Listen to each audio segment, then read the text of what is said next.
Good morning students. आज का जो लेक्चर है ये क्लास 11th के लिए और आज भी हम पढ़ेंगे वर्ड प्रॉब्लम्स। तो कल जो हमने वर्ड प्रॉब्लम्स पढ़ी थी उसके आगे कंटिन्यूशन में हम वर्ड प्रॉब्लम्स पढ़ेंगे। सो जो सबसे पहला क्वेश्चन है आज वो है show that A B is parallel to E F. A B is parallel to E F. So ये चीज़ हमको शो करनी है। अब उस डायग्राम है, डायग्राम आप देख लीजिए डायग्राम कैसा है इसका।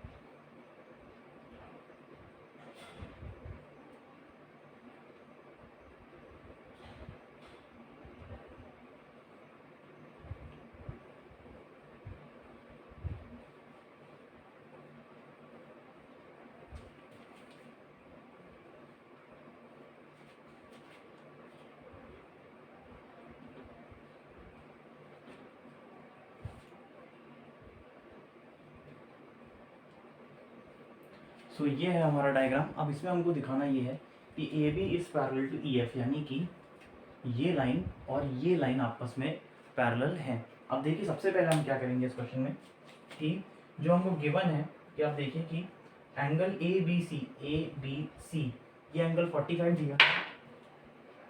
Angle A B C is equals to 47 degree. अब आप देखिए कि यहाँ हमको ये दिया। अब हम इन दोनों को ऐड करते हैं। So angle B C D, angle B C D, B C और डी यानी कि पूरे एंगल में जो है वो है 22 डिग्री प्लस 25 डिग्री। तो 22 प्लस 25 आप करेंगे तो ये हो जाएगा 47 डिग्री। आप देखिए कि एंगल ए बी सी और एंगल बी सी डी दोनों 47 है, यानी कि angle A B C is equals to angle B C D is equals to 47 degree. अब अगर दोनों एंगल्स अगर दोनों बराबर हैं, इसका मतलब ये है कि दोनों ऑल्टरनेट इंटीरियर एंगल्स हैं। और क्योंकि ऑल्टरनेट इंटीरियर एंगल्स ही बराबर होते हैं, आप देखिए कि बी सी जो हो जाएगी वो हो जाएगी ट्रांसवर्सल और ए बी और सी डी हो जाएंगे पैरेलल लाइंस। तो इसका मतलब ये हो जाएगा कि A B will be parallel to C D, यानी ए बी और सी डी जो हो जाएंगे पैरेलल हो जाएंगे। तो इसका मतलब ये हो गया कि therefore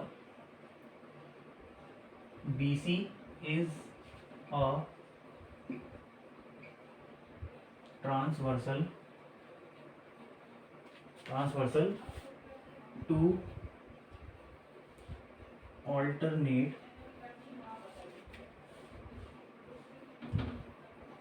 alternate interior angles, alternate interior angles ABC and BCD angles, angle ABC and angle BCD to line AB and CD, AB and CD. Therefore AB जो है it will be parallel to C D. ये हो गई हमारी first equation. यानी ये पहली चीज़ हमने जो है वो प्रूव कर दी कि जो ए बी है वो सी डी के बराबर है। अब हमको जो है हमको प्रूव लेकिन ये नहीं करना, हमको प्रूव करना है कि ए बी और ई एफ बराबर है, ए बी और ई एफ। तो ये इस क्वेश्चन का हाफ पार्ट है जो कि अभी तक हमने इसको प्रूव किया है। देखिए हमने क्या किया है कि ये 47 है और इन दोनों को भी हमने जब सम किया तो इनका भी सम आया 47। तो अगर दो अल्टरनेट इंटीरियर एंगल्स का सम अगर इक्वल आता है, इसका मतलब है कि लाइंस पैरेलल है। ये इन्वर्स होता है किसी भी थ्योरम का कि if the two alternate interior angles are equal then lines are parallel. इसका मतलब कि ए बी और सी डी हो जाएंगी पैरेलल हो जाएंगी। तो इस तरीके से जो ए बी और सी डी है वो पैरेलल हो गया। तो ये इसका पूरा स्टेटमेंट है, इसको आप नोट कर लीजिए।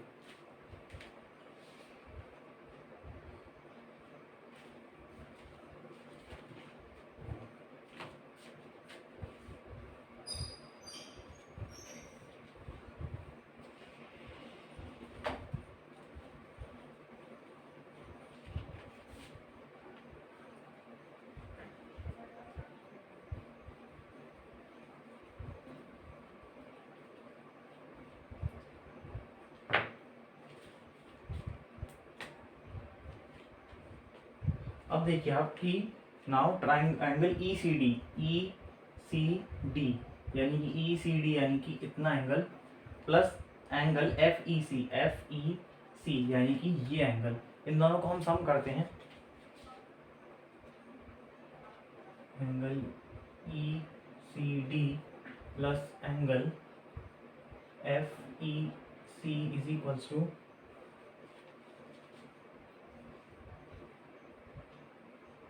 25 degree plus 155 degree which is equals to 180 degree. अब आप देखिए कि इनका जो सम आ रहा है वो आ रहा है 180 डिग्री, लेकिन जो ये दोनों एंगल्स हैं ये को इंटीरियर एंगल्स हैं, कि इन दोनों का जो एंगल्स जो है ये एक लाइन पे नहीं है, ये दोनों इंटीरियर एंगल्स हैं, को इंटीरियर मतलब एक के बाद एक एंगल्स हैं।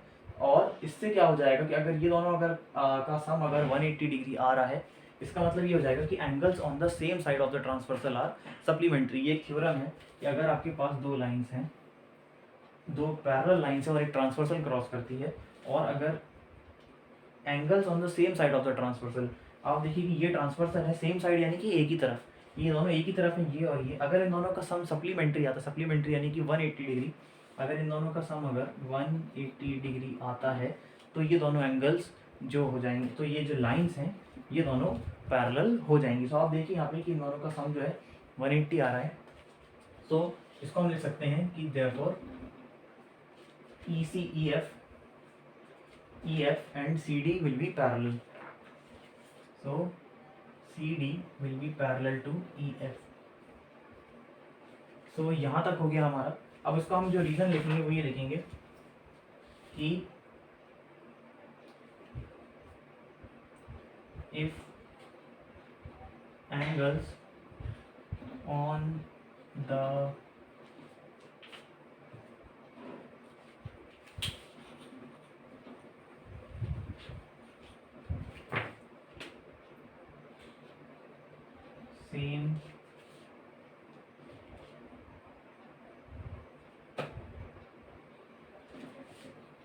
same side of the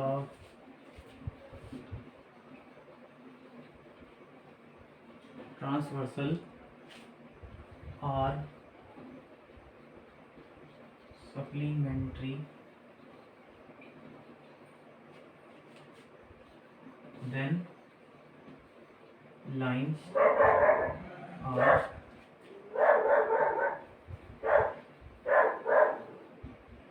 parallel. कि अगर जो दो lines if the angles on the same side of the transversal are supplementary, यानी कि अगर एंगल्स जो ट्रांसवर्सल के सेम साइड हैं, अगर उनका सम 180 डिग्री है तो लाइंस जो है वो आपकी पैरेलल हो जाएंगी। तो ये आपका स्टेटमेंट हो गया सी डी और ई एफ को जस्टिफाई करने के लिए, यानी कि प्रूव करने के लिए। नेक्स्ट पार्ट जो है इसका कि अब आप देखिए कि हमारे पास दो चीज़ें आ गई हैं। पहले तो ये हो गया हमारे पास, ये हो गया सेकेंड पार्ट। अब हम लिख सकते हैं कि we have AB parallel to CD and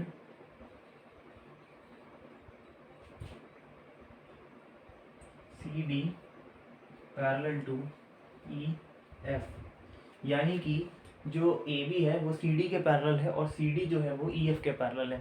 तो अगर ये CD अगर इसके भी पैरेलल है और इसके भी पैरेलल है, तो इसका मतलब हो जाएगा कि AB will also be parallel to EF। तो इसका मतलब therefore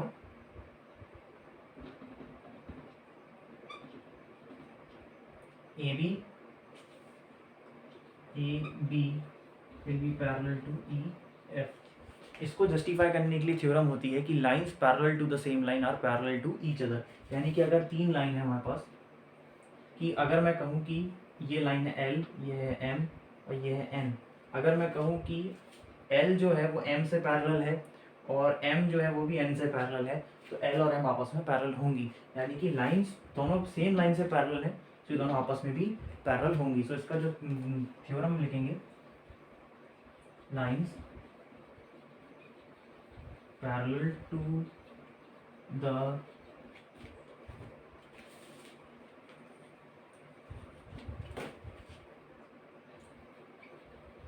same line are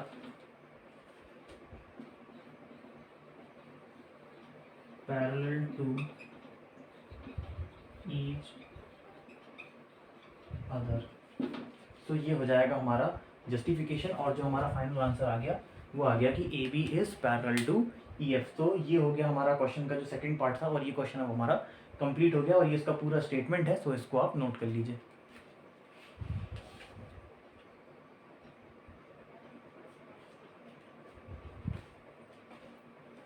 so आज की क्लास में हमने देखा कि हमको किस तरीके से अगर इस टाइप के इंट्रिकेट क्वेश्चन आ जाते हैं, यानी कि थोड़े से कंफ्यूज हो सकते हैं बच्चे, तो उसमें कंफ्यूज होने की ज़रूरत नहीं है। आपको बहुत सिंपल तरीके से उसको देखना है, समझना है कि कहाँ से हम इसकी वैल्यूज़ को कैलकुलेट कर सकते हैं, किस तरीके से हम दो वैल्यूज़ को हम कंपेयर करके फाइनली हम आंसर निकाल सकते हैं।